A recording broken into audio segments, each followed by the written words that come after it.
Então, pessoal, boa noite a todos.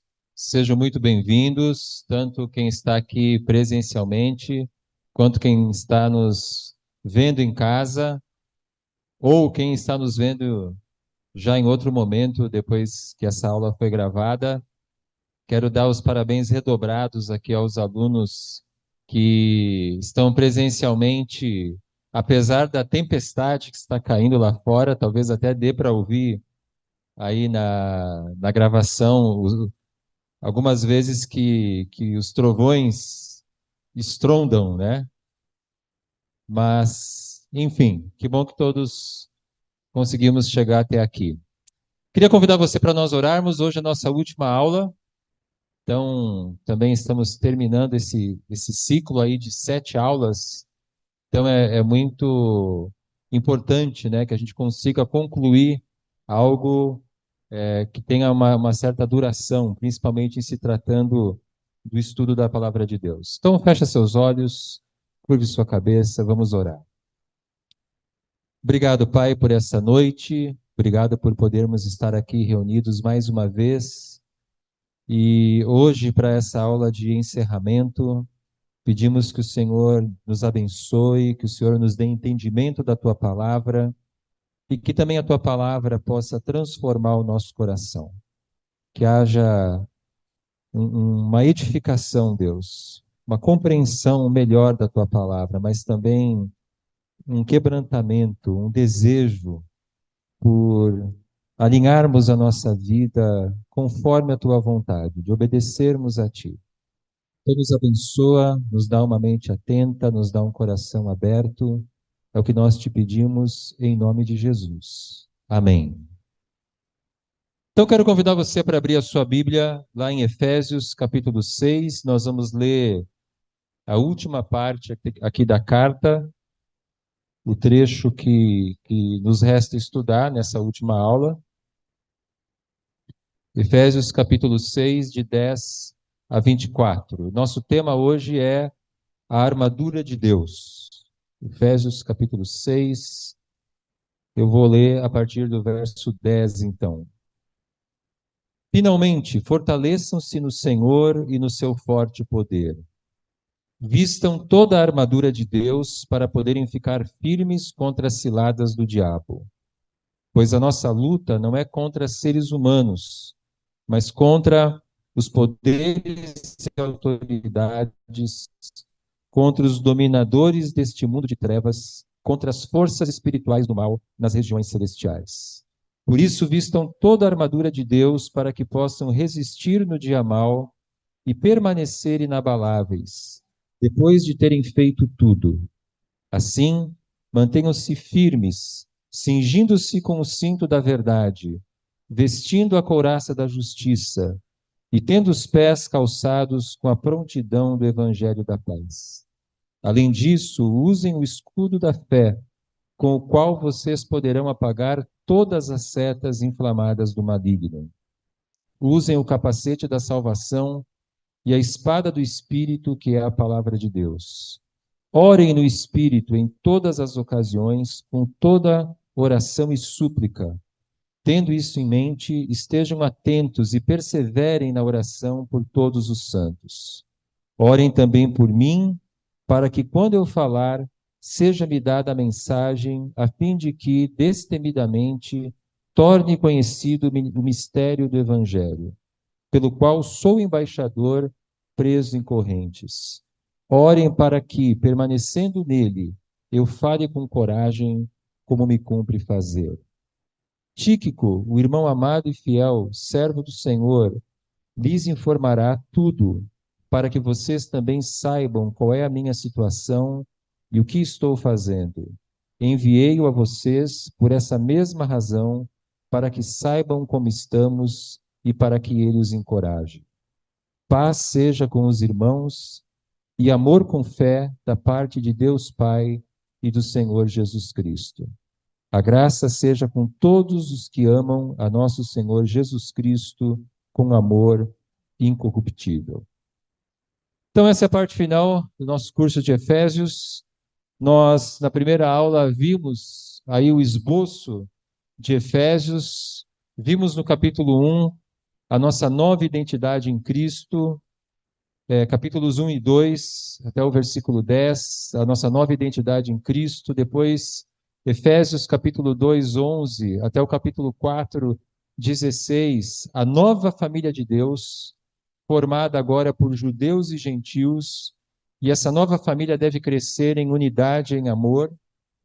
Depois, capítulos 4, 5 e 6, nós vimos a nova vida na prática, capítulo 4, 17 até o capítulo 5, 20, e a nova vida nos relacionamentos familiares, capítulo 5, versículo 21 até o 6, 9. E hoje, então, nós estamos na última parte da carta, a armadura de Deus. Então, é assim que Paulo conclui a carta aos Efésios.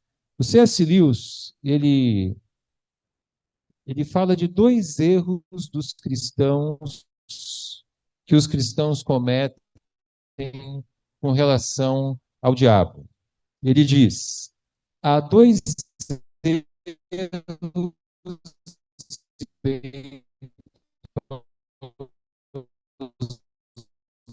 demônios. O primeiro, o outro, é o de acreditar errado e prejudicial neles. Então, o extremo de não crer neles, isso é um grave erro, e o extremo de acreditarmos, mas alimentarmos um interesse exagerado e prejudicial neles. Infelizmente, muitas igrejas acabam dando muita ênfase ao diabo. Muitas igrejas falam mais no diabo do que em Jesus nos seus cultos. E isso, com certeza, é um erro que nós devemos evitar. Nós acreditamos na realidade da guerra espiritual. É uma realidade. Gostaria de reler com vocês os versículos 10 a 13. Finalmente, fortaleçam-se no Senhor e no seu forte poder. Vistam toda a armadura de Deus para poderem ficar firmes contra as ciladas do diabo. Pois a nossa luta não é contra seres humanos, mas contra os poderes e autoridades, contra os dominadores deste mundo de trevas, contra as forças espirituais do mal nas regiões celestiais. Por isso, vistam toda a armadura de Deus para que possam resistir no dia mau e permanecer inabaláveis depois de terem feito tudo. Então, nós acreditamos na existência do diabo, evidentemente, nós acreditamos na existência dos demônios. E quando Paulo fala sobre guerra espiritual, a primeira coisa que nós precisamos ter em mente é que nós não precisamos vencer a guerra espiritual, porque ela já foi vencida por Cristo na cruz. Na realidade, o que o cristão precisa fazer é permanecer na vitória que já nos foi conquistada por Cristo. Efésios capítulo 1, versículo 7. Paulo diz: nele temos a redenção por meio do seu sangue, o perdão dos pecados de acordo com as riquezas da graça de Deus. E nós vimos que esse termo redenção, ele é um termo que nos remete ao Êxodo, a redenção de Israel.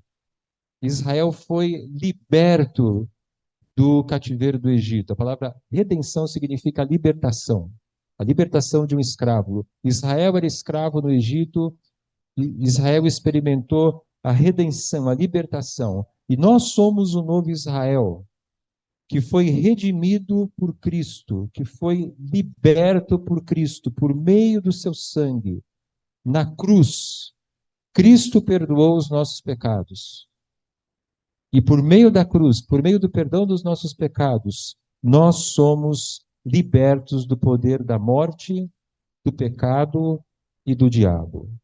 Colossenses capítulo 2, versículos 13 a 15, fala isso de maneira muito clara. Colossenses 2, 13 a 15. Quando vocês estavam mortos em pecados e na incircuncisão da sua carne, Deus os vivificou com Cristo. Ele nos perdoou todas as transgressões e cancelou a escrita de dívida que consistia em ordenanças e que nos era contrária. Ele a removeu pregando-a na cruz, e tendo despojado os poderes e as autoridades, fez deles um espetáculo público, triunfando sobre eles na cruz. Então, a cruz foi o momento em que os principados e potestades, em que o diabo e os seus demônios achavam que haviam derrotado Cristo. Mas é justamente na cruz que acontece a batalha final e a vitória final. E Cristo, então, nos liberta, e ele despojou os poderes e as autoridades, e fez deles um espetáculo público, triunfando sobre eles na cruz. Do ponto de vista humano, Jesus estava sendo humilhado na cruz.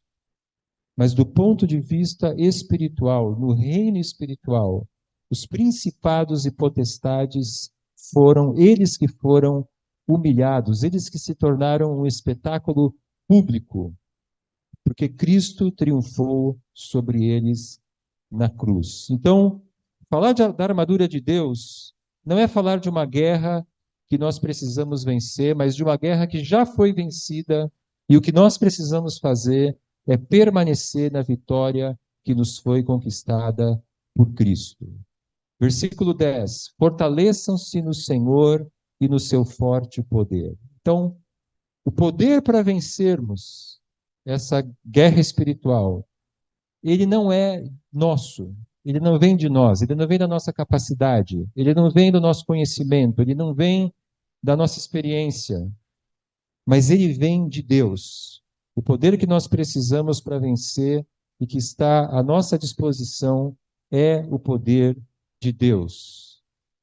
Quem são os nossos adversários? Paulo fala aqui sobre as forças espirituais do mal nas regiões celestiais. Ele está falando do diabo e dos seus demônios, seres que foram criados por Deus. Colossenses capítulo 1, versículo 16 diz: Pois nele foram criadas todas as coisas, nos céus e na terra, as visíveis e as invisíveis, sejam tronos ou soberanias, poderes ou autoridades, todas as coisas foram criadas por ele e para ele. Então, Deus, Cristo é o criador desses seres espirituais. Evidentemente que esses seres espirituais foram criados bons, foram criados para servir a Deus, para adorar a Deus. E nós sabemos que Satanás se rebelou contra Deus, se voltou contra Deus, e os demônios são aqueles anjos que seguiram Satanás e se colocaram debaixo da liderança dele. Paulo reconhece essa guerra espiritual e ele vai falar sobre o diabo algumas vezes aqui em Efésios, mas nenhuma vez ele cai naquele erro mencionado pelo C.S. Lewis. Ele não nega a existência do diabo, muito pelo contrário, mas ele também não coloca o diabo em evidência. Capítulo 2, versículo 2, ele fala do príncipe da potestade do ar. Capítulo 3, versículo 10, ele diz: a intenção dessa graça era que agora, mediante a igreja, a multiforme sabedoria de Deus se tornasse conhecida dos poderes e autoridades nas regiões celestiais, ou seja, o propósito de Deus é que o mundo espiritual olhe para a igreja e fique maravilhado com aquilo que Deus fez. Unir judeus e gentios, unir pessoas tão diferentes para formarem uma única família. Paulo, de passagem, então, capítulo 3, versículo 10, cita os principados e potestades. Capítulo 4, versículo 27, ele diz: não deem lugar ao diabo, quando ele fala que nós devemos ficar irados, mas não pecar. E todas as vezes em que nós damos vazão à nossa ira, nós estamos dando lugar ao diabo de diversas maneiras. E no capítulo 5, versículo 11, também de uma maneira muito indireta, quando ele fala de imoralidade, ele diz: não participem das obras infrutíferas das trevas, antes exponham-nas à luz. E quando ele fala de trevas, ele está falando também dos principados e potestades. No capítulo 6, versículo 12, ele fala dos dominadores deste mundo de trevas. Então, essas são as forças espirituais do mal, Satanás e seus demônios. E Paulo menciona também aqui as ciladas. No versículo 11 ele diz: vistam toda a armadura de Deus para poderem ficar firmes contra as ciladas do diabo. Essa palavra que Paulo usa para ciladas, ela também poderia ser traduzida como estratégias. Então, o nosso inimigo, ele tem o propósito de se opor a Deus e de se opor à igreja e de se opor aos cristãos. O propósito dele é destruir a igreja. O propósito dele é enfraquecer os cristãos. Então, nós temos aqui um inimigo, nós temos um adversário, e um adversário inteligente. Nós não devemos ter medo do diabo, mas nós não devemos desprezar o diabo. Nós não devemos dar a ele uma posição elevada demais, como se ele tivesse muito poder, mas nós não devemos subestimá-lo, porque ele é inteligente, porque ele usa de estratégias, e o inimigo muda a sua estratégia de acordo com a realidade da igreja. Por exemplo, em alguns lugares ele vai perseguir a igreja, ele vai tentar destruir a igreja por meio da perseguição. Como, por exemplo, Apocalipse 2:10, que fala da igreja de Esmirna, que iria enfrentar uma grande perseguição. Mas, em lugares onde não há perseguição, ele pode levar a igreja, se aproveitar, porque Satanás, ele se aproveita da nossa carne e ele se aproveita desse sistema maligno que a Bíblia chama de mundo, para, através deles, enfraquecer o cristão e atacar a igreja. E a outra estratégia que ele usa, quando não existe o perigo de perseguição, é a estratégia da mornidão espiritual. Apocalipse 3, 15, 16. Jesus diz para a igreja de Laodiceia: conheço as suas obras, sei que você não é frio nem quente. Melhor seria que você fosse frio ou quente. Assim, porque você é morno, não é frio nem quente, estou a ponto de vomitá-lo da minha boca. Satanás, ele é inteligente, ele usa de diversas estratégias. Outras tentações, essas já são mais conhecidas, né? Essas três áreas que para nós seres humanos são problemáticas: sexo, dinheiro e poder. E como eu já falei muitas vezes aqui, sexo, dinheiro e poder não necessariamente são coisas erradas em si. Mas quando o sexo se transforma em imoralidade, quando o dinheiro se transforma em ganância, quando o poder se transforma em opressão, aí sim nós temos problema. E são três áreas de grande tentação para todos nós. Satanás pode usar de provações. Você se lembra no livro de Jó, como Deus permitiu que Satanás ferisse Jó, atingisse Jó de diversas maneiras. E nem toda aprovação vem do diabo. Então a gente precisa tomar cuidado também para a gente não ficar vendo o diabo em tudo, né? Então, por exemplo, o microfone funcionou direitinho todas as aulas, né? Nessa aula o microfone tá dando trabalho para nós. Pode ser o diabo? Pode ser, né? Ou pode não ser, pode ser simplesmente que alguma coisa aconteceu aqui com o microfone. Mas Satanás ele usa então de diversas estratégias, falsos ensinos, falsos mestres. Capítulo 4, versículo 14 de Efésios diz assim: o propósito é que não sejamos mais como crianças, levados de um lado para outro pelas ondas, nem jogados para cá e para lá por todo o vento de doutrina e pela astúcia e esperteza de homens que induzem ao erro. Então, infelizmente, existem homens, existem pessoas na igreja que influenciam a igreja ensinando falsas doutrinas. E isso é uma maneira de Satanás atacar a igreja. A hipocrisia religiosa, líderes que aparentam espiritualidade, mas que acalentam o pecado no coração. E isso causa destruição, escândalos, conflitos dentro da igreja. É uma outra estratégia de Satanás, né? Fazer com que um líder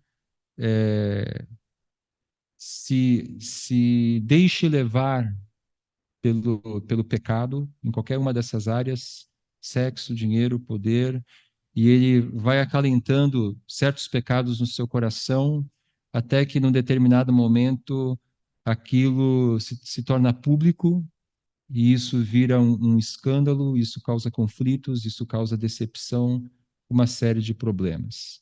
Divisões na igreja é uma outra estratégia de Satanás. Ele vai criando partidos dentro da igreja, e aí esses partidos começam a brigar entre si, e a igreja, então, ela deixa de viver como o corpo de Cristo, funcionar como o corpo de Cristo, e ela se transforma num lugar de politicagem e esse tipo de coisa. E etc, etc, etc. Né? Se nós fôssemos falar de tudo que Satanás faz, nós íamos ficar aqui dias, porque o nosso inimigo, ele usa de estratégias diferentes. Como eu disse para vocês, ele é inteligente e ele vai procurar aquela estratégia que melhor possa atingir a igreja. Paulo usa a palavra diabo.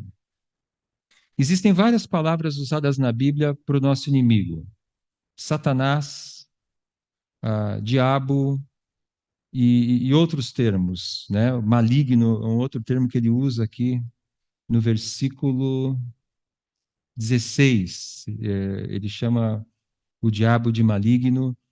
E a palavra diabo especificamente significa acusador, caluniador. E é muito interessante isso, que diabo signifique acusador, caluniador. Satanás ou Satã significa adversário. Diabo significa acusador. Ele é chamado de o acusador de nossos irmãos. Apocalipse 12, 10. Você se lembra no livro de Jó, que o diabo chega para Deus e diz assim: o Jó, teu servo Jó, ele não te ama tanto assim como você pensa.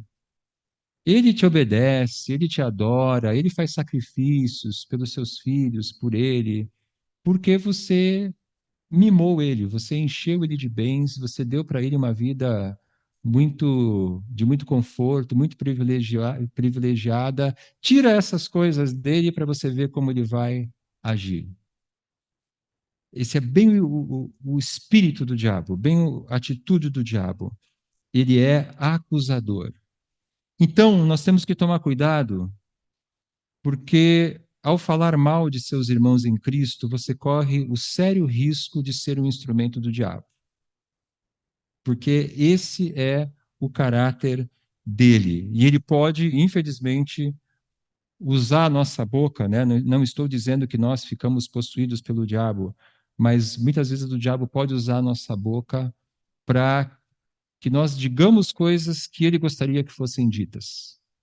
Quando, por exemplo, Pedro chega para Jesus e diz: Senhor, esse negócio de cruz, desista disso. Imagina, o Senhor é o Messias, o Senhor não vai morrer numa cruz, o Senhor vai vencer Roma. A gente não sabe exatamente o que Pedro disse para Jesus, mas a gente pode mais ou menos imaginar que ele tenha dito algo assim.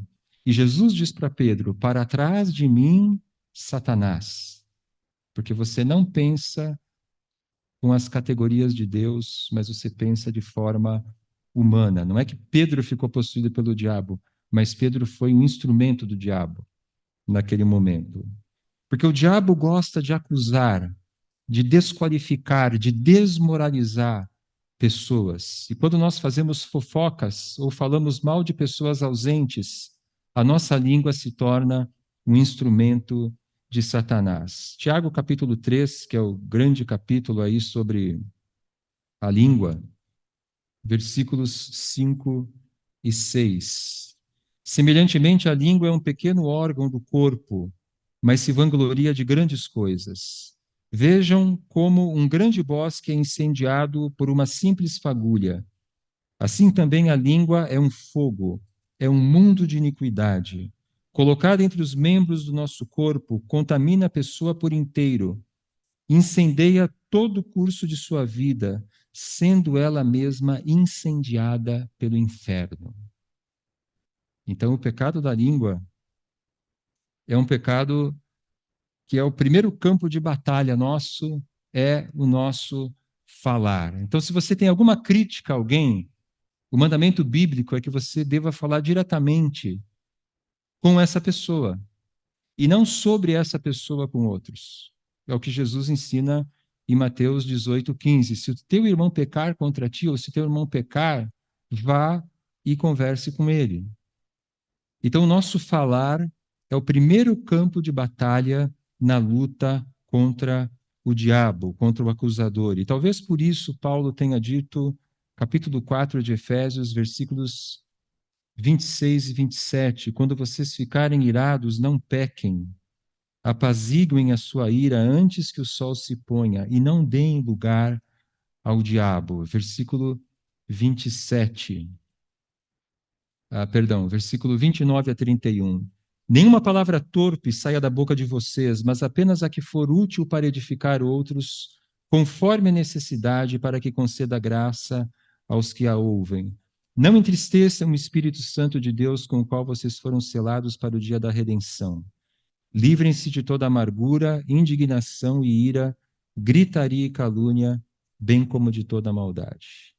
Então, de novo, vou repetir pela terceira vez, o nosso falar é o primeiro campo de batalha na luta contra o nosso inimigo.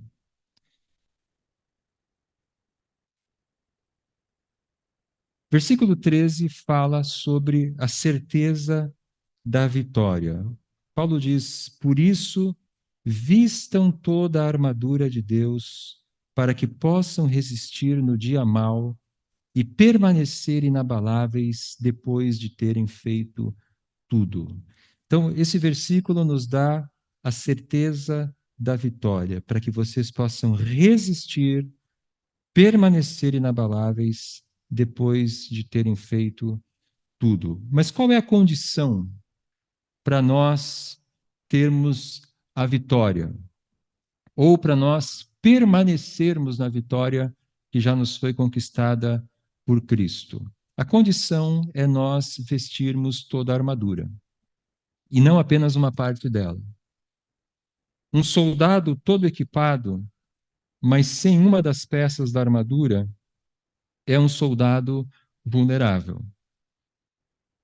Nós precisamos vestir toda a armadura de Deus. Então, o cristão, ele precisa crescer em todas as áreas ao mesmo tempo. Nós não podemos deixar brechas para o ataque do inimigo. Então, por exemplo, não adianta nós sermos corretos na doutrina, evangelizarmos, sermos pessoas de oração, mas nós não nos controlarmos quando nós estamos irados. Porque Satanás vai mirar nessa área. Satanás vai, se nós temos problema com ira, Satanás vai mirar nessa área para tentar nos atingir. Não adianta sermos honestos, trabalhadores, cuidadosos no que falamos, mas alimentarmos pensamentos imorais. De novo, Satanás ele vai atacar nessa área em que somos frágeis. Então nós precisamos nos vestir com toda a armadura de Deus, nós não podemos deixar brechas para o nosso inimigo. E Paulo agora então vai falar sobre as peças da armadura. E eu quero ler com vocês dos versículos 14 a 17. Assim, mantenham-se firmes, cingindo-se com o cinto da verdade, vestindo a couraça da justiça, e tendo os pés calçados com a prontidão do evangelho da paz. Além disso, usem o escudo da fé, com o qual vocês poderão apagar todas as setas inflamadas do maligno. Usem o capacete da salvação e a espada do Espírito, que é a palavra de Deus. Então vamos olhar agora uma a uma essas peças da armadura. E a primeira peça é aquilo que Paulo chama aqui do cinto da verdade.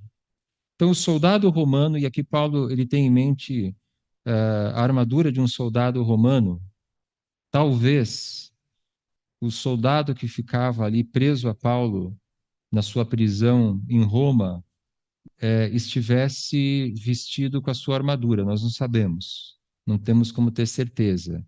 Mas com certeza Paulo frequentemente via soldados romanos vestidos com a sua armadura, com a sua roupa de batalha, e ele conhecia cada peça dessa armadura.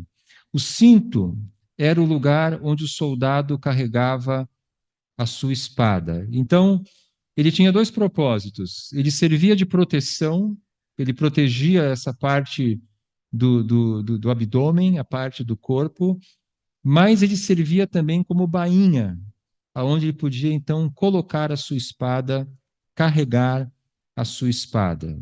Nós já vamos falar um pouquinho mais sobre o que significa o cinto da verdade. No mesmo versículo 14, ele fala da couraça da justiça. A couraça, ela era uma peça de ferro que ficava ao redor do peito. E Paulo aqui faz uma alusão a Isaías capítulo 11, versículo 5, que diz: a retidão será a faixa de seu peito e a fidelidade o seu cinturão. E aqui Isaías está falando do Messias. Ele fala do Messias, e nós somos os súditos do Messias. E como súditos do Rei Jesus, o nosso chamado é o de também nos vestirmos com a verdade e com a justiça. A retidão será a faixa do seu peito e a fidelidade o seu cinturão. O cinto da verdade. De que verdade que Paulo está falando? Nós podemos deduzir que ele está falando da verdade do Evangelho, a verdade da palavra de Deus, a verdade que nos orienta a viver de acordo com a vontade de Deus, como pessoas sábias. Então, quando ele diz lá no capítulo 5, versículo 5, tenham cuidado com a maneira como vocês vivem, que não seja como insensatos, mas como sábios. Versículo 17, portanto, não sejam insensatos, mas procurem compreender qual é a vontade do Senhor. Como é que a gente compreende a vontade do Senhor? Aonde a gente encontra a vontade do Senhor? Na palavra de Deus, na verdade de Deus. Então, essa é a verdade que nos orienta a viver de acordo com a vontade de Deus. Então, a verdade como palavra de Deus e também a verdade como uma conduta, a conduta de falar sempre a verdade. Capítulo 4, versículo 25. Portanto, cada um de vocês deve abandonar a mentira e falar a verdade ao seu próximo, pois todos somos membros de um mesmo corpo. Então, o cristão é aquele que busca a verdade, que busca a palavra de Deus, e ele é aquele que também fala a verdade. E a couraça da justiça, Paulo pode estar falando aqui da justiça de Cristo realizada na cruz. Romanos capítulo 5, versículo 1. Justificados, pois, pela fé, temos paz com Deus por intermédio de nosso Senhor Jesus Cristo. Paulo pode estar falando aqui da justificação. E se ele estiver falando da justificação, é a primeira e única vez em que ele fala dessa doutrina. O cristão está justificado. O que significa isso? Que o cristão já sabe que ele foi perdoado por causa do sacrifício de Cristo e ele não precisa temer o julgamento futuro.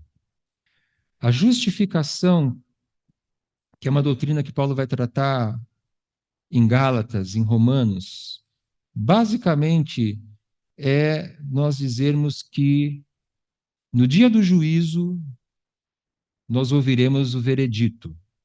Nós seremos julgados e ouviremos um veredito. E porque nós cremos que Cristo morreu pelos nossos pecados, porque nós cremos no Evangelho, no dia do juízo, o veredito de Deus para nós será justificado.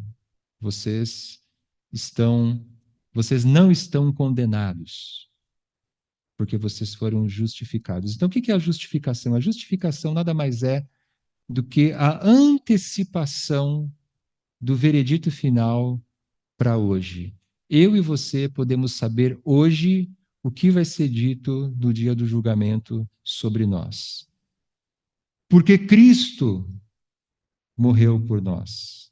Não porque nós somos bons, mas porque Cristo morreu por nós, e porque Cristo morreu por nós, nós recebemos o Espírito, e o Espírito Santo então faz com que nós vivamos uma vida que agrada a Deus. Ainda que seja de forma imperfeita, mas nós vivemos uma vida de pessoas que foram justificadas. Mas a palavra justiça, ela também pode significar obediência ou fidelidade. Por exemplo, Filipenses capítulo 1, versículo 11, fala do fruto da justiça. E fruto da justiça significa obediência, fidelidade. Então, Paulo pode estar falando da nossa justificação em Cristo, ou Paulo pode estar falando da nossa fidelidade a Cristo. Como que eu interpreto essa couraça da justiça? Eu creio que Paulo está falando das duas coisas.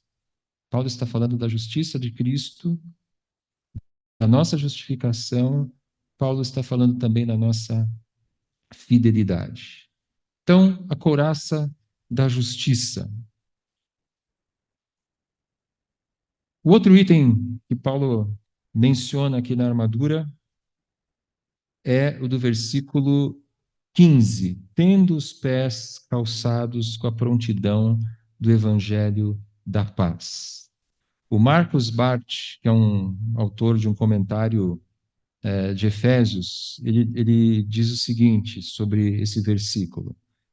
Paulo tem em mente a caliga do legionário romano, que era feita de couro, deixava os dedos dos pés livres, tinha solas pesadamente cravejadas e era presa nos calcanhares e nas canelas com tiras de couro.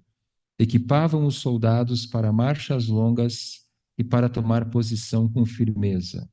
Evitavam que o pé desligasse.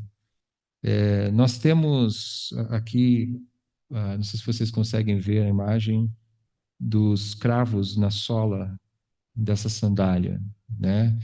Ela era cravejadas aí dessas, como é que nós vamos chamar isso aqui? Que nem uma chuteira, como se fosse uma chuteira, né? Oi? As travas, exatamente, as travas. Só que eu imagino que essas travas elas fossem mais pontudas.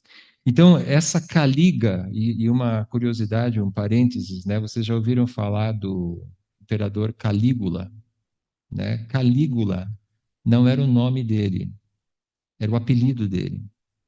E Calígula é uma pequena caliga. Esse foi o apelido dele, né? Que ele ganhou ainda jovem e depois, mesmo depois de imperador, ele continua sendo chamado de Calígula. Vocês estão escutando um eco tão tranquilo? Será que a gente consegue tirar esse eco ou não? Baixar um pouquinho? Tá, tá bom? Vocês gostam do eco? É que aí ouve duas vezes. É que aí dá para ouvir duas vezes o mesmo estudo, né? Então, de repente, melhorou, né? Melhorou? Eu acho que sim. Tem um pouquinho ainda, mas acho que agora não incomoda tanto. Obrigado, Arthur. Então, essas sandálias aqui, elas têm duas características, né? Elas permitiam que o soldado se movimentasse com uma certa facilidade, ela era leve, mas ao mesmo tempo, quando o soldado precisava de firmeza para, de repente, duelar com seu inimigo, lutar corporalmente com seu inimigo, ela possuía essas travas que prendiam essa sandália no chão, e ele então tinha firmeza nos pés.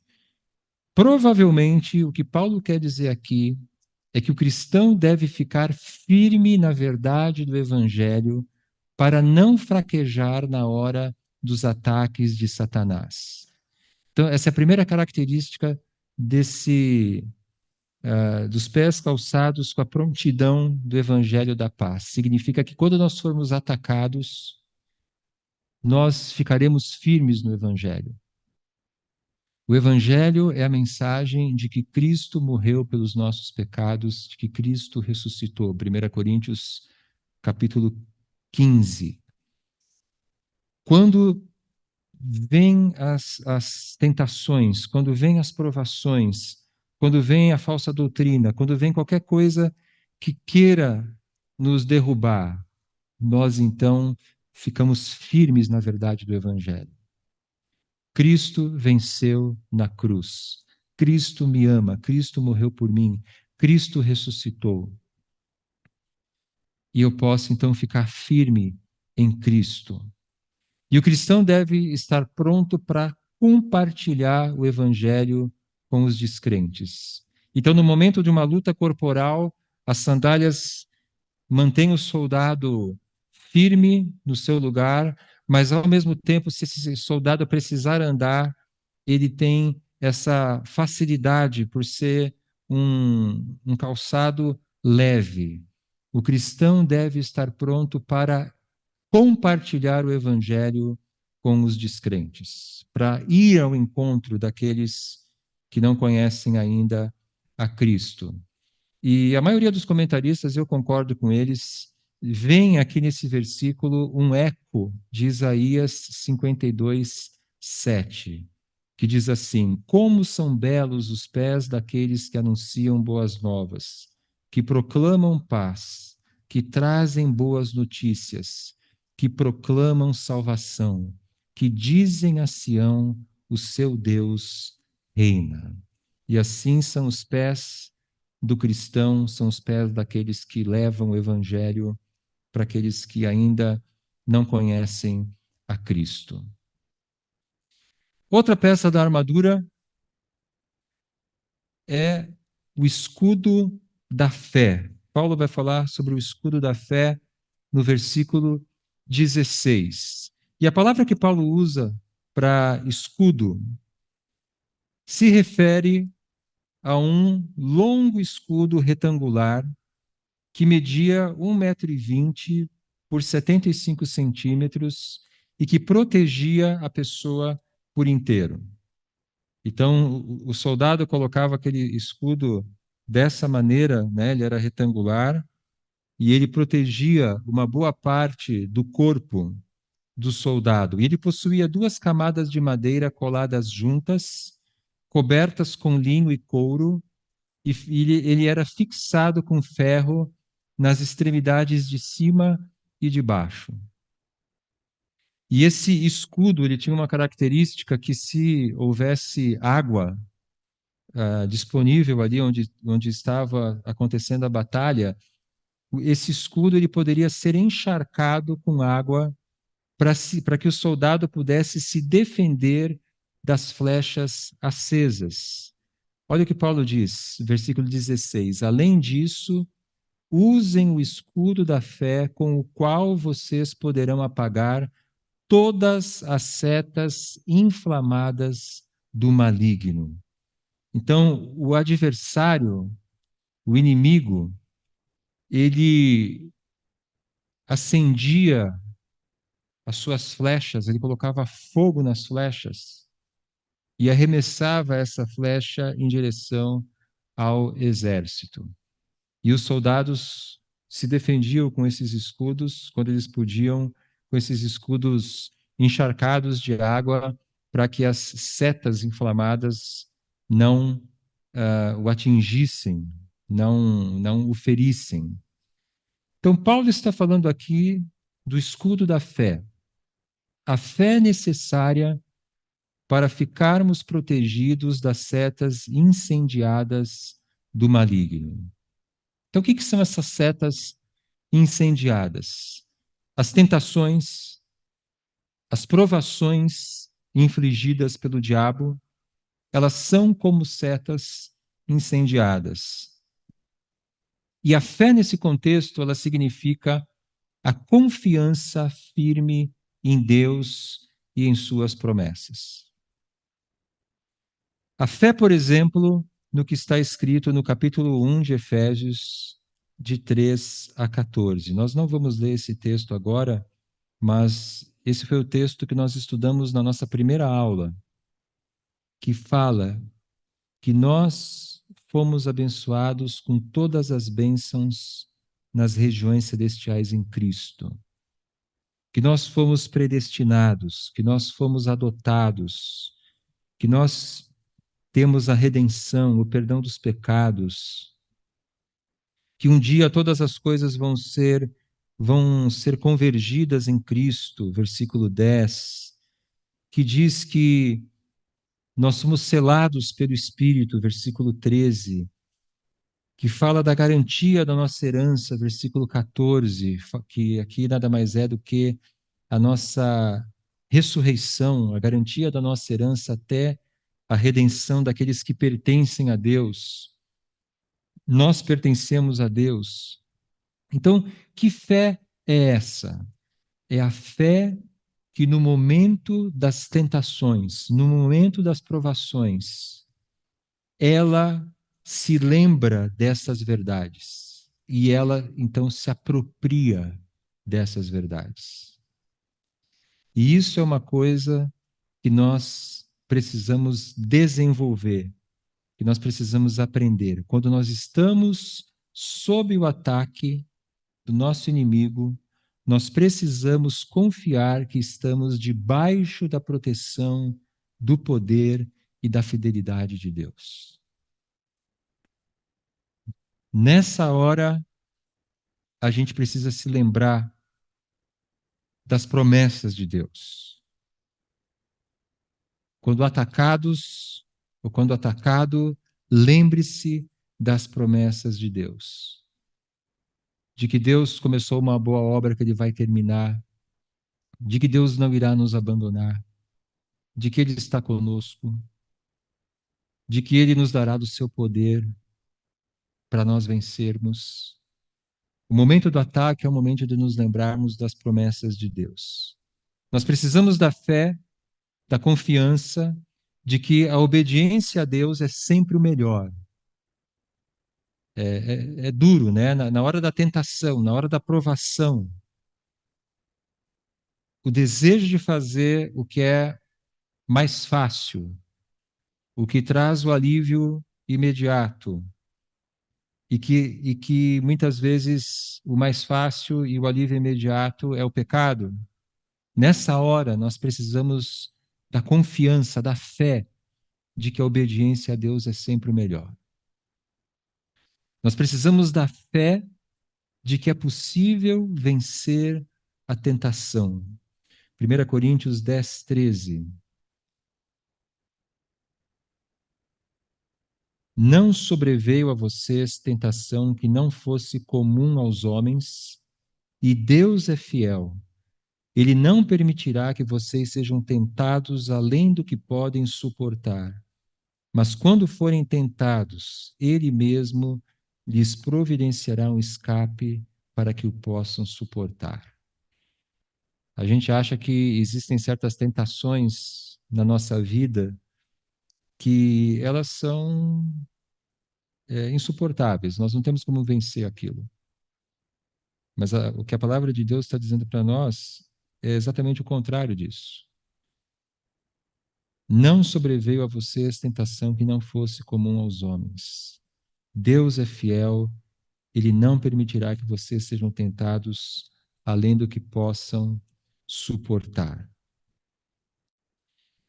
E nós precisamos ter a fé, a confiança de que Deus está no controle de tudo, de que Ele nos ama, de que Ele cuida de nós em nossas provações, de que Deus permite as provações na nossa vida com um propósito. Ninguém gosta de provação, ninguém gosta de sofrimento. Paulo, em Romanos capítulo 5, eu vou ler os versículos de 3 a 5. Romanos 5, 3 a 5. Não só isso, mas também nos gloriamos nas tribulações, porque sabemos que a tribulação produz perseverança. A perseverança é um caráter aprovado, e o caráter aprovado, esperança. E a esperança não nos decepciona, porque Deus derramou o seu amor em nossos corações por meio do Espírito Santo que Ele nos concedeu. Paulo diz aqui que nós podemos nos gloriar nas tribulações. Gloriar é muito mais do que se alegrar. Gloriar é nós termos aquela convicção de que Deus vai usar as tribulações de alguma maneira para o nosso bem, para o nosso crescimento. E aí ele diz que a tribulação produz perseverança, perseverança um caráter aprovado, e o caráter aprovado, esperança. Qual que é a disciplina espiritual que nós precisamos aqui? Quando eu falo de disciplina espiritual, eu estou falando sobre hábitos devocionais, exercícios devocionais. Nós precisamos ter o hábito da meditação, o hábito da oração, o hábito da vigilância. O cristão que tem o hábito de meditar na palavra de Deus, ele está o tempo todo lendo e pensando e refletindo sobre as promessas de Deus, sobre as verdades de Deus. E ao meditar, ele se aprofunda na palavra de Deus. A oração como uma prática constante. Mais no finalzinho a gente vai falar mais sobre oração. A vigilância. Jesus diz que nós devemos vigiar e orar para não cairmos em tentação. Então, o escudo da fé, a couraça da justiça, o cinto da verdade, essas coisas, essas peças da armadura, elas se tornam parte da nossa vida na medida em que nós temos intimidade com Deus, na medida em que nós buscamos diariamente fazer a vontade de Deus. E aí nós, naturalmente, vamos nos revestindo dessas peças da armadura. Nós vamos fazer o seguinte agora, eu ia deixar para a gente dividir em grupos mais adiante, mas eu estou vendo que vocês estão com uma carinha assim de cansados, e afinal de contas eu já estou falando sem parar há quase 1 hora aqui, então é absolutamente compreensível que vocês estejam cansados, mas eu vou pular aqui, depois a gente volta, tá? Mas eu vou pular aqui já para essa parte aqui, ó. Vamos formar grupinhos agora, forma uma dupla, um trio, como a gente tem feito aí todas as semanas. Não fique sozinho nesse momento. Forma aí uma duplinha, um trio, um quarteto, e vamos responder essas 3 perguntas aqui. Vamos gastar aí uns 5, 10 minutos nessas 3 perguntas. O que é a guerra espiritual? Existe algum ensino que foi novo para você hoje? Ou alguma verdade já conhecida e que foi importante você relembrar? Então, converse aí no seu grupo sobre essas 3 questões. O pessoal que está em casa, se você está acompanhado de alguém, conversem entre vocês aí em casa. Se você está sozinho, pegue o seu caderno, pegue a sua caneta e responda da maneira mais profunda que você puder essas 3 perguntas. Coloque aí por escrito as suas respostas, ok? 10 minutinhos aí, mais ou menos, para a gente conversar e depois a gente retoma a nossa aula. Muito bem, pessoal. Infelizmente, vou ter que interromper vocês e vou voltar aqui para nós continuarmos. Usem o capacete da salvação. Efésios 6:17. O capacete, ele era feito de bronze ou de ferro, e o Marcos Bart, então, ele diz que um forro interno de feltro ou de esponja tornava o peso tolerável. Nada senão um machado ou um martelo poderia furar um capacete pesado. Então era uma coisa bem forte, né? E Paulo, ao escrever esse texto, ele tinha em mente Isaías 59:17, que diz que o Senhor usou a justiça como couraça e pôs na cabeça o capacete da salvação. No caso de Deus, ele é aquele que traz a salvação. No nosso caso, nós precisamos lembrar da nossa salvação. O capacete, evidentemente, ele protege a cabeça. E é na cabeça que estão os nossos pensamentos. Então nós precisamos o tempo todo ter em mente, precisamos o tempo todo nos lembrar da nossa salvação. E nós precisamos nos lembrar que a nossa salvação, ela é passada, presente e futura. Ela tem esses três tempos. Ela é passada porque nós fomos salvos da ira de Deus e da condenação dos nossos pecados. Paulo fala sobre isso no capítulo 1, 3 a 14, no capítulo 2, de 1 a 10. Nós fomos perdoados por Deus, fomos salvos. Nós estamos sendo salvos do poder do pecado. É o tempo presente da nossa salvação.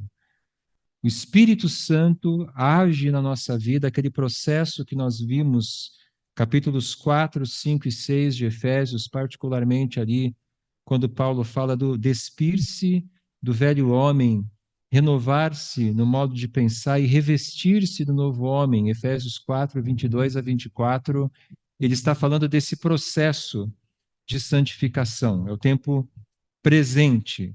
E o tempo futuro da nossa salvação. Nós seremos salvos da morte e do pecado. O Novo Testamento fala da ressurreição futura e da vida eterna em novos céus e nova terra. Romanos 8, 1 Coríntios 15, Apocalipse 21, 22. E Paulo usa, lá em 1 Tessalonicenses 5:8, ele também fala dessa metáfora do capacete da salvação, mas ele acrescenta um aspecto interessante. Ele diz: Nós, porém, que somos do dia, sejamos sóbrios, vestindo a couraça da fé e do amor e o capacete da esperança da salvação. Aqui em 1 Tessalonicenses ele é mais claro, a esperança da salvação. E lembrando, né, eu sempre digo isso, que a esperança do Novo Testamento não é a esperança de brasileiro, que a gente fica esperando, esperando, esperando e as coisas nunca mudam, né? Nunca acontecem. A esperança cristã, ela é esperança no sentido de que nós estamos esperando, mas ela é uma esperança certa. É algo que vai se concretizar. Como que nós sabemos disso? Porque o futuro já começou. Quando Cristo ressuscitou dos mortos, Jesus ele já deu o início da era por vir. Ele já deu o start da era por vir. Então, porque Jesus ressuscitou, e ele ressuscitou fisicamente, ele ressuscitou de verdade, e ele enviou o seu Espírito, nós já estamos vivendo, de uma certa maneira, do tempo do fim, e nós então colocamos o capacete da esperança da salvação. Então, nós precisamos nos lembrar o tempo todo que nós fomos salvos, estamos sendo salvos e seremos salvos da morte e do pecado. Um dia nós seremos ressurretos e seremos totalmente purificados dos nossos pecados. O Charles Hodge, que foi um pastor presbiteriano, ele diz que o que adorna e protege o cristão, que o capacita a levantar a cabeça com confiança e alegria, é o fato de ser salvo. Então, vistam o capacete da salvação. E a última peça da armadura é a espada do Espírito. A espada do Espírito, que é a palavra de Deus. A espada é tanto uma arma de defesa como uma arma de ataque. E o que seria a espada do Espírito no primeiro século, na época de Paulo? A própria mensagem do Evangelho era a palavra do Espírito que tocava os corações, transformava vidas. A mensagem dos apóstolos e profetas que instruíam a igreja.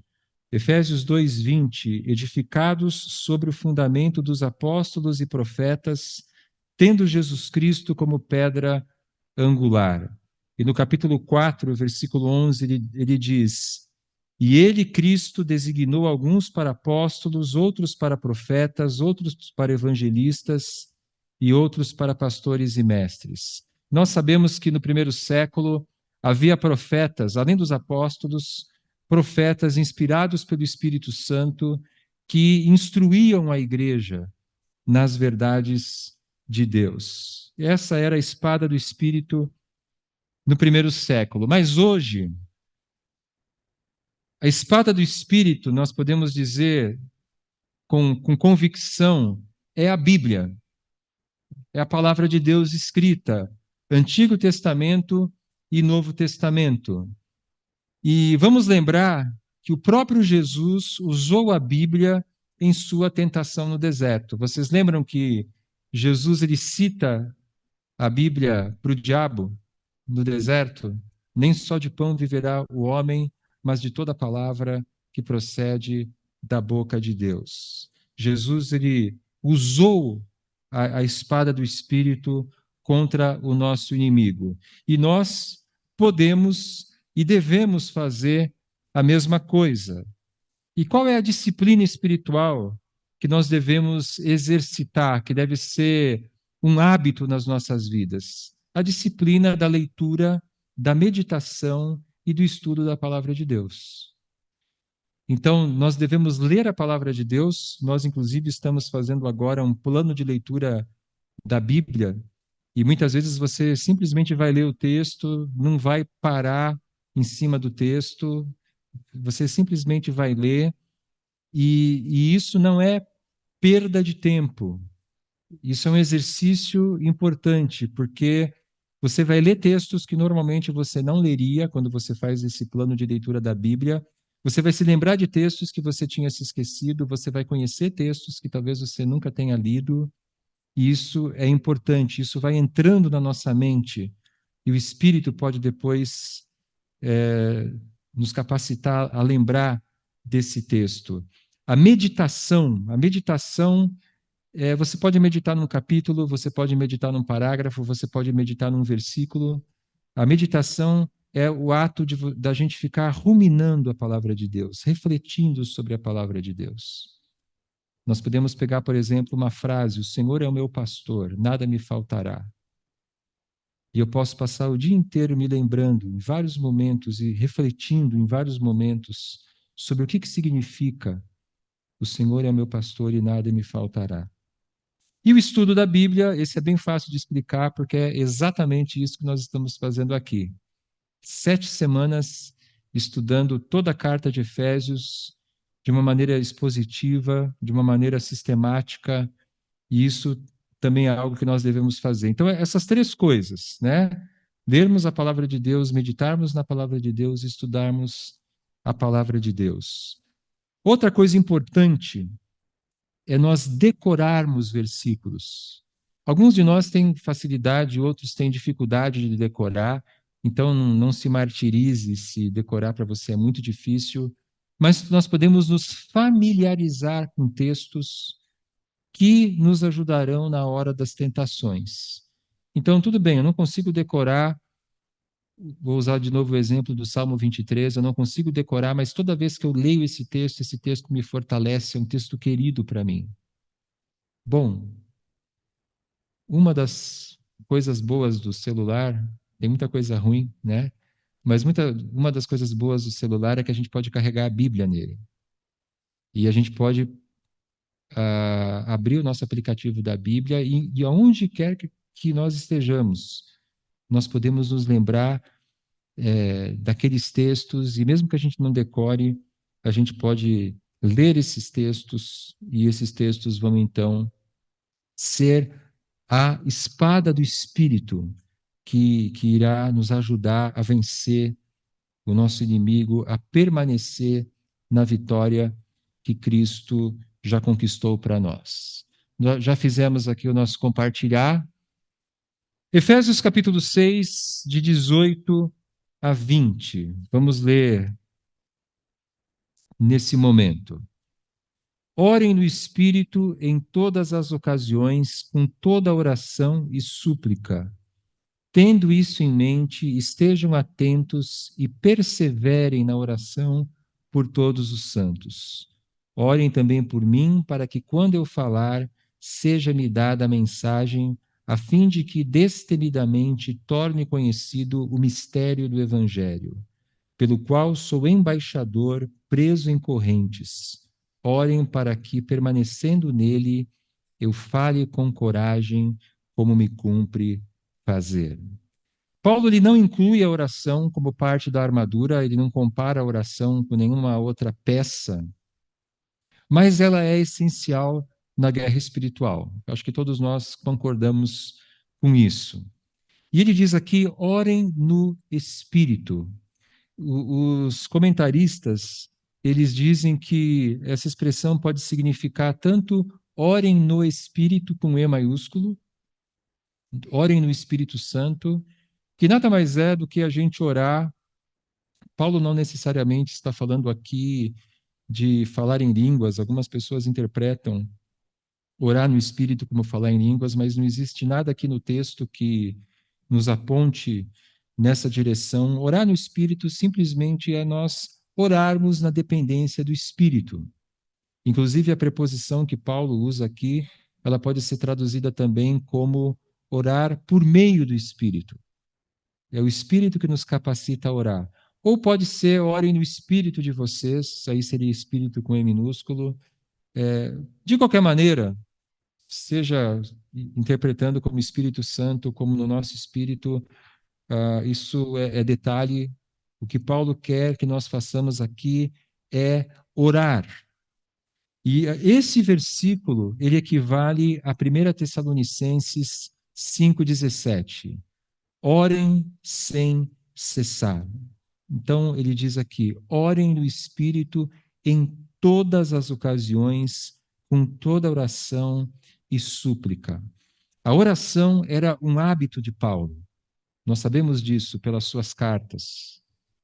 Ele tinha o hábito de orar. Era uma disciplina espiritual, mais uma disciplina espiritual, que nós aprendemos com Paulo. E uma curiosidade de Efésios, como nós vimos, geralmente Paulo ora no início das suas cartas, assim que ele faz em Filipenses, assim que ele faz em Colossenses.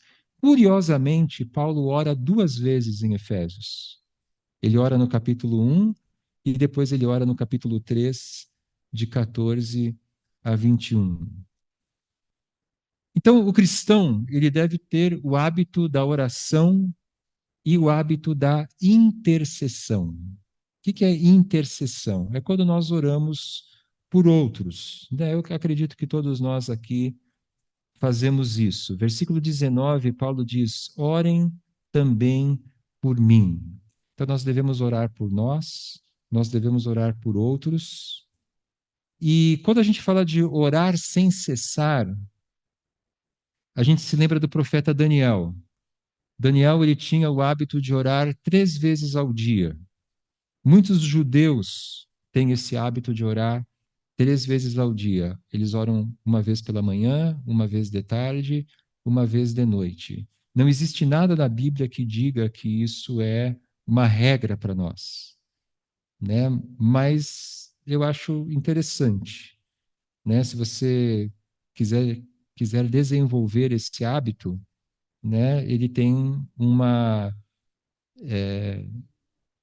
ele é encontrado, né, por exemplo, no profeta Daniel. Quando Daniel soube que o decreto tinha sido publicado, aquele decreto do rei que dizia que ninguém podia orar para nenhum outro deus, a não ser para o rei, né, que fizeram aquele decreto justamente para incriminar Daniel. Quando Daniel soube que o decreto tinha sido publicado, foi para casa, para o seu quarto, no andar de cima, onde as janelas davam para Jerusalém.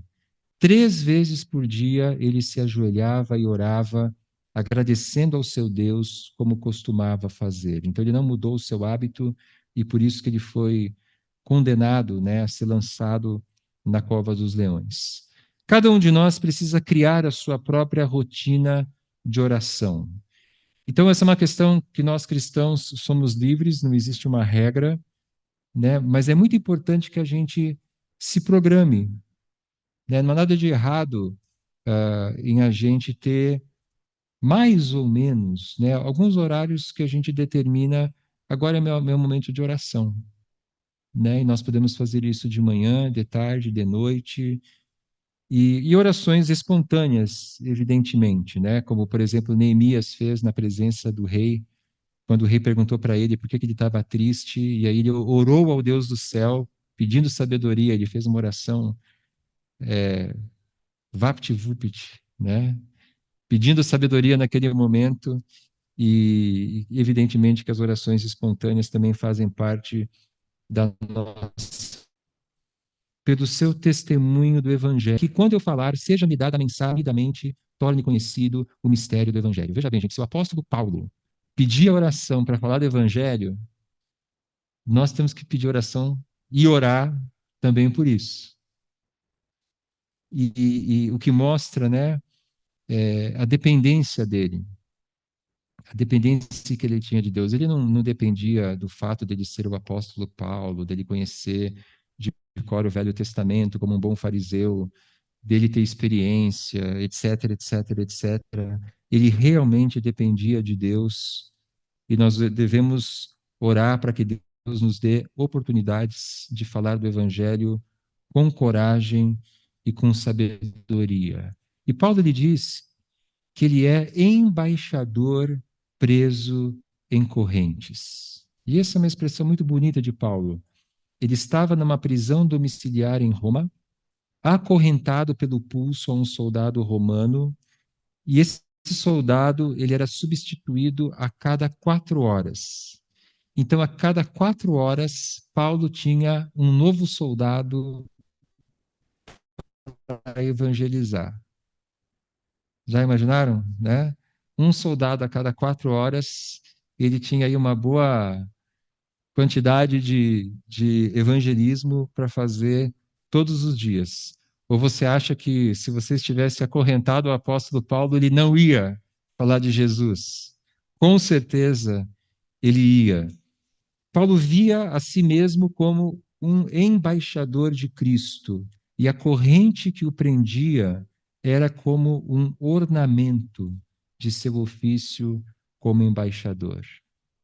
Então, veja como é uma questão de perspectiva.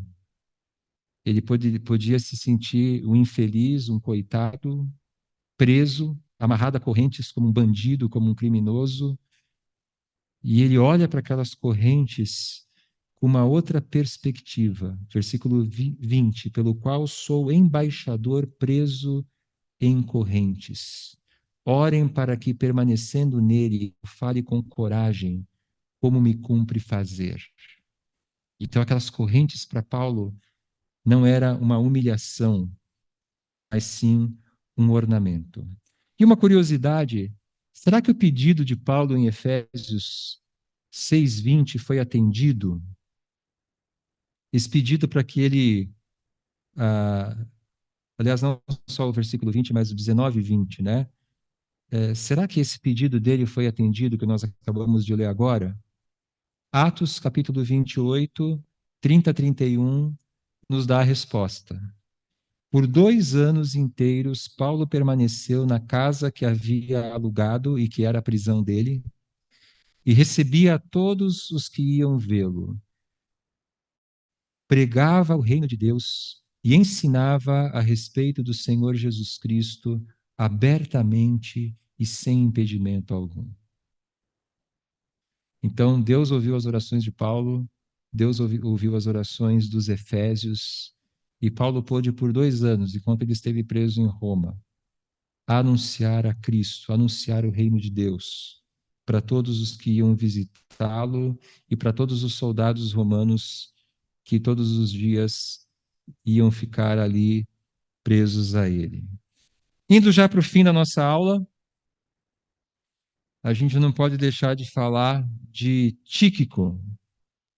Efésios 6, 21, 22. Tíquico, o irmão amado e fiel servo do Senhor, lhes informará tudo para que vocês também saibam qual é a minha situação e o que estou fazendo. Enviei-o a vocês por essa mesma razão, para que saibam como estamos e para que ele os encoraje. Então aparece aqui esse homem grego com esse nome Tíquico, e ele recebe um baita elogio de Paulo. Quem dera Paulo pudesse nos chamar, né, de amado e fiel servo do Senhor. Paulo conhecia Tíquico, Tíquico era um colaborador de Paulo, e ele incumbe Tíquico de informar os efésios sobre a situação dele e de entregar essa carta a eles, a fim de encorajá-los. Né? Paulo já havia dito ali no capítulo 3:13, que ele não queria que os efésios se preocupassem, se entristecessem com a situação dele. Então, se nós estamos hoje lendo a carta aos Efésios, foi porque houve um homem chamado Tíquico que não perdeu a carta, né? Que levou a carta sã e salva até os Efésios, e provavelmente não só a carta aos Efésios, ele levou a carta aos Colossenses, a carta a Filemon. Provavelmente Tíquico foi o portador dessa carta.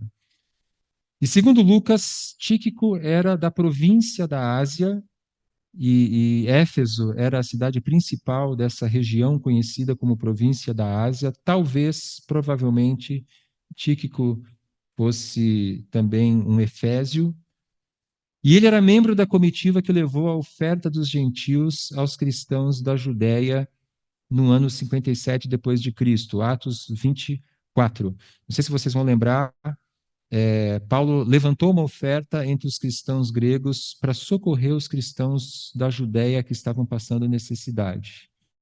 2 Coríntios 8 e 9, se você quiser ler depois, mostra Paulo levantando essa oferta ali na igreja de Corinto. E Paulo ele não queria levar essa oferta sozinho. Quando a gente estudou Atos, na série de Atos, a gente falou sobre essa oferta. Paulo não queria levar essa oferta sozinho, ele queria um grupo de homens que o acompanhassem, inclusive para que não houvesse dúvidas, né? Não houvessem suspeitas de que alguém tivesse desviado esse dinheiro. E Tíquico era um dos membros dessa comitiva, um dos homens que ajudou Paulo a levar essa oferta até Jerusalém. Ele é mencionado também em Colossenses 4:7.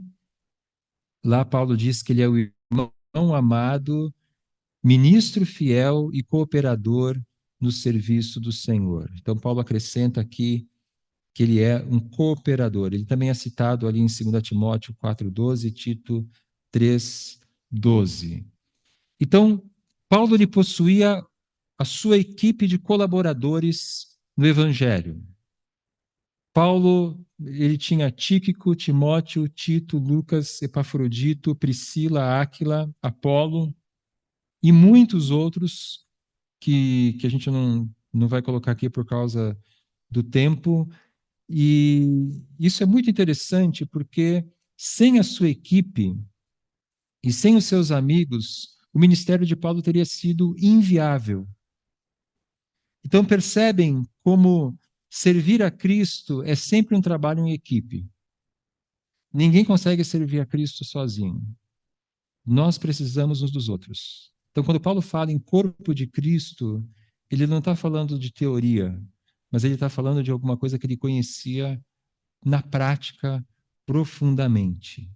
E Paulo, então, ele reconhece o valor de Tíquico, ele o elogia, e entre os verdadeiros servos de Deus, a gente pode dizer que não há competição, mas cooperação. Quando a gente está servindo a Deus, a gente não fica tentando chamar mais a atenção das pessoas para nós do que para os outros. Né? Isso é sinal de imaturidade. 1 Coríntios capítulo 3, Paulo condena as divisões dos coríntios e ele fala de si e de Apolo. Um planta, outro rega, mas Deus é quem dá o crescimento. Nós somos colaboradores. Nós não estamos competindo um com o outro. E eu tenho meu Tíquico aqui comigo, que é o Arthur, que se não fosse ele, essa aula não seria transmitida, não seria gravada, nós não teríamos depois essa aula disponível no YouTube, no Spotify. Então, Arthur, muito obrigado pela colaboração e vamos continuar com essa colaboração aí para o futuro também. E eu queria terminar com a saudação final, Efésios 6, 23, 24. Nossa, eu achei que a aula de hoje ia ser curta, porque o texto era curto, mas são 20 para as 10. Vamos lá, vamos terminar em breve.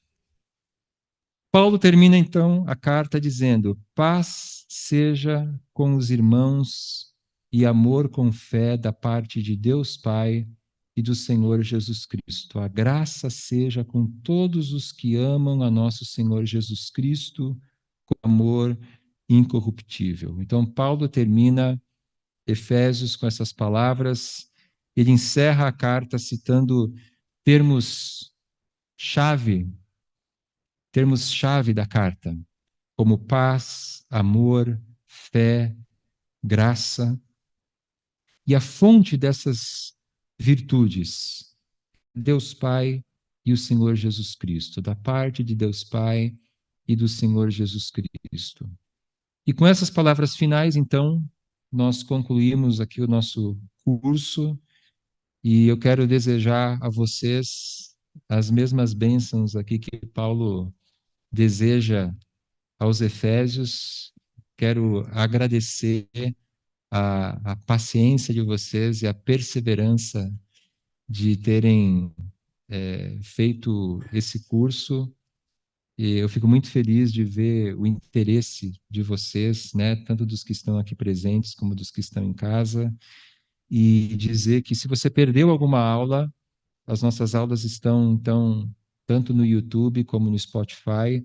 Quero agradecer o Francesco também, se ele ouvir aqui a minha fala, que o Francesco é que faz essa parte aí de editar o som, né?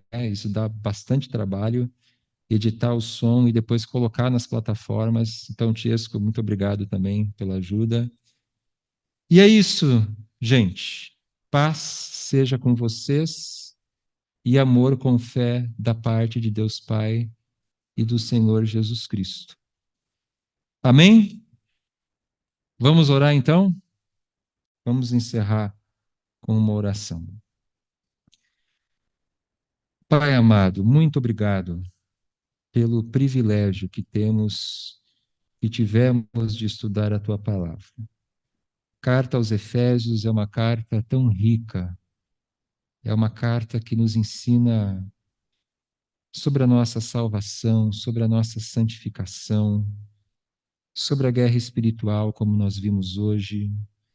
E, Senhor, que nós possamos absorver a tua palavra, que possamos reler Efésios, que possamos nos lembrar das coisas que foram ditas, que aprendemos, que o Senhor nos ensine também novas coisas no futuro e que nós possamos crer naquilo que o Senhor nos revela nessa carta, que essas verdades elas possam criar raízes no nosso coração. e que elas possam também nos transformar, que nós possamos nos despir do velho homem, que nós possamos renovar as nossas mentes, que nós possamos nos revestir do novo homem, dessa nova humanidade, e que nós sejamos assim transformados na semelhança com Jesus. Então, continua falando ao nosso coração e nos capacita a viver tudo aquilo que nós aprendemos. Também nos leva agora em segurança para as nossas casas, nos dá uma boa noite de descanso e renova as nossas forças para o dia de amanhã.